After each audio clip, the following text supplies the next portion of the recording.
Seni annem olarak hissedemiyorum. Onun için emin olmam lazım. Beni nasıl doğurduğunu öğrenmem lazım benim.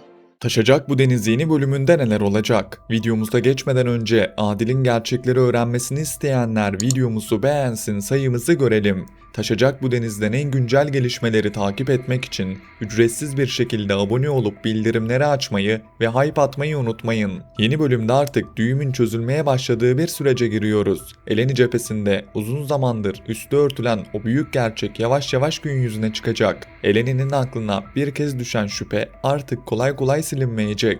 Hicran'ın annesi olmadığı gerçeği Eleni'nin zihninde giderek daha net bir hal alacak ve bu noktadan sonra Eleni'nin geri dönüşü olmayacak. Açık konuşmak gerekirse dizi bir süredir bu hikayeyi sürekli erteleyerek bir tekrar döngüsüne girmişti. Aynı şeyleri izleyip duruyorduk ve bu da izleyici tarafında ciddi bir beklenti oluşturdu. Artık bu döngünün kırılması gerekiyor. Bu yüzden Eleni'nin en azından Hicran'ın kendi annesi olmadığı gerçeğiyle yüzleşmesini oldukça kritik bir kırılma noktası olarak görüyorum. Bu yüzleşmenin ardından Eleni'nin dizinin ilk bölümlerindeki gibi gerçek ailesinin peşine düşeceğini düşünüyorum. İşte tam bu noktada Oruç faktörü devreye giriyor. Oruç her ne kadar bu gerçekleri sakladığı için büyük tepki çekmiş olsa da son bölümlerde sergilediği tavırla yeniden izleyicinin güvenini kazanmaya başladı. Umarım senaristler bu yükselen olumlu imajı bozmaz. Çünkü Eleni'nin bu zorlu süreçte yalnız kalmaması gerekiyor. Oruç'un vereceği destek Eleni'yi hem psikolojik hem de duygusal olarak çok daha güçlü bir noktaya taşıyacaktır. Bu ikilinin birlikte hareket etmesi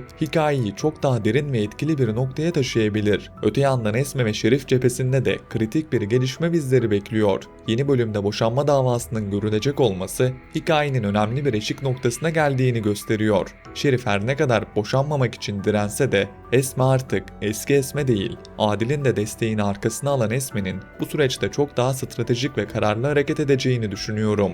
Adil ve Esme'nin birlikte kuracağı hamlelerle Şerif'in adeta köşeye sıkışacağını ve bu kez gerçekten bir çıkış yolu bulamayacağını düşünüyorum. Açıkçası bu davanın artık sonuçlanması gerekiyor. Eğer yine bir şekilde uzatılırsa hikaye yeniden aynı döngüye girecek ve bu da izleyiciyi ciddi anlamda yoracaktır.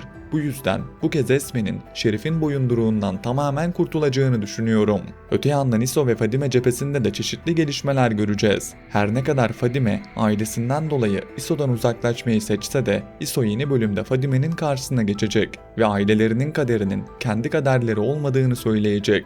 Fadime'nin İso'nun bu tavrından etkileneceğini ve İso ile Fadime'nin arasında gerçek bir aşkın başlayacağını düşünüyorum. Zaten hem İso hem de Fadime birbirlerini seviyor. Sadece şu anlık bunu birbirlerine söyleyemiyorlar.